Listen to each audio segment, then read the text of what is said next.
Washington, this summer's seemingly overnight arrival of the self-described alt-right and white nationalist groups, marked most prominently by a deadly car attack at the August Unite the Right rally in Charlottesville, Virginia, drew worldwide headlines, but the movement simmered for decades before it burst into public view.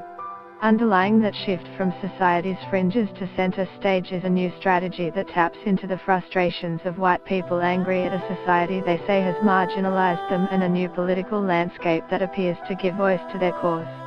US President Donald Trump's election last year became a major rallying point for white nationalists, who watched as the Republican repeatedly amplified some of their views in campaign rallies and tweets. It just absolutely electrified this community. Keegan Hanks, an analyst for the Southern Poverty Law Center, which tracks hate groups, including the KKK. They really felt like they had someone to rally behind. The Charlottesville attack that heads to a grand jury on Monday has done little to dim the movement.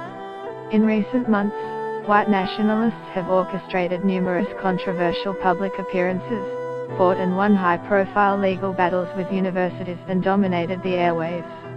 Building on this newfound interest, white nationalists deployed tactics borrowed from the generations-old KKK and today's far-left groups and adapted media techniques often used against them.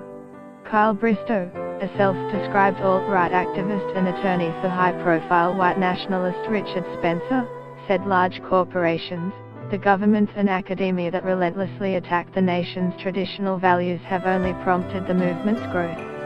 Get the latest news and updates emailed straight to your inbox.